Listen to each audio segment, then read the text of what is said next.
వైఎస్ఆర్ జిల్లా కలసపాడు మండలంలో సోమవారం ఉదయం కాంగ్రెస్ ఎమ్మెల్యే అభ్యర్థి ఎన్డి విజయ్ జ్యోతి స్థానిక నాయకులు కార్యకర్తలతో కలిసి కలసపాడు టౌన్ నందు ఇంటింటి ప్రచారం నిర్వహించారు. ప్రజలు ఒక్క అవకాశం ఇస్తే ప్రజలకు అందుబాటులో ఉండి నియోజకవర్గ అభివృద్ధి కోసం కృషి చేస్తానన్నారు. ఈ కార్యక్రమంలో కాంగ్రెస్ పార్టీ జిల్లా మైనారిటీ అధ్యక్షుడు అన్వర్, నియోజకవర్గ నాయకులు అచ్యుతరాజు, రాజా నరసింహ, బండి జకరయ్య, సుధాకర్ రెడ్డి, బండి బాలసుబ్బయ్య తదితరులు పాల్గొన్నారు. ముందుగా కాంగ్రెస్ పార్టీ అధిష్టానము నాకు సీట్ కేటాయించినందుకు ధన్యవాదాలు తెలియజేసుకుంటున్నా. ఈరోజు నుంచి ఇంటింటి ప్రచారం స్టార్ట్ చేసినాము. ప్రజల్లోకి వెళ్ళడం జరిగింది. నియోజకవర్గంలో ఉండే ముఖ్యమైన నాయకులు మొత్తం అందరం కలిసి కలసపాడు నుంచి స్టార్ట్ చేశాము. ప్రజల్లో బాగా స్పందన ఉంది. కాంగ్రెస్ పార్టీ పైన అభిమానం ఉంది.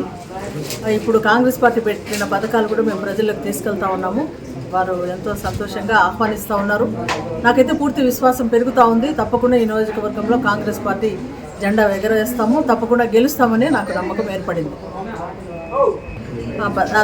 అది కాకుండా మన షర్మిలమ్మ గారు ఎంపీగా కడప జిల్లా ఎంపీగా లోక్సభ స్థానానికి పోటీ చేస్తూ బద్వేల్ నియోజకవర్గం అంతా బస్సు యాత్ర ద్వారా పర్యటించినప్పుడు విశేష స్పందన లభించింది. తప్పకుండా ఎంపీగా షర్మిలమ్మ గారిని గెలిపిస్తారు, తర్వాత నియోజకవర్గంలో అభ్యర్థిగా గెలిపిస్తారు అనే విశ్వాసాన్ని మాకు బలపరిచినారు. ముఖ్యంగా ఏంటంటే కాంగ్రెస్ పార్టీ పెట్టిన పథకాలు అందరికీ చాలా సంతోషకరంగా ఉన్నాయి.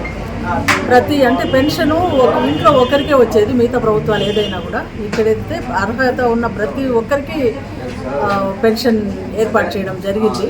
వికలాంగులకైతే 6,000, మామూలుగా అయితే 4,000. ఇంకోటి కూడా ముఖ్యమైనది ఏంటంటే గత ప్రభుత్వము అగ్గిపెట్టలాగా ఇల్లు కట్టించినారు 1 సెంట్లో.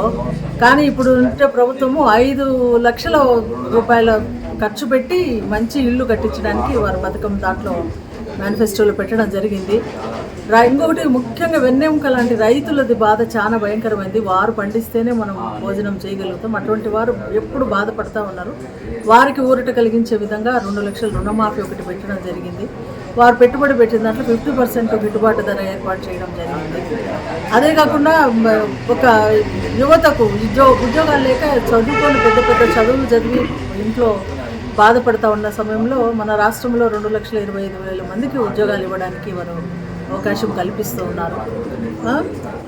తర్వాత మహిళకు ప్రతి నెల 8,000 చిల్లర ఆమె అకౌంట్లో పడేటట్టు చేస్తున్నారు. ఎందుకంటే పెరిగిపోయిన డీజిల్, పెట్రోల్ ధరలు, కూరగాయల ధరలు ఇవన్నీ. ఇంకోటి స్పెషల్ స్టేటస్ వస్తుంది. మిగతా ఈ ప్రాంతీయ పార్టీలు అయితే సెంట్రల్ నుంచి తెచ్చుకోవాల్సిందే, కానీ కాంగ్రెస్ పార్టీ నేషనల్ పార్టీ కాబట్టి వారు అధికారంలోకి వస్తూనే స్పెషల్ స్టేటస్ అనేది ఇచ్చేస్తారు. వీళ్ళైతే మేము తీసుకొస్తామంటారు, కానీ మీ కాంగ్రెస్ పార్టీ మేము ఇస్తామంటా ఉన్నారు.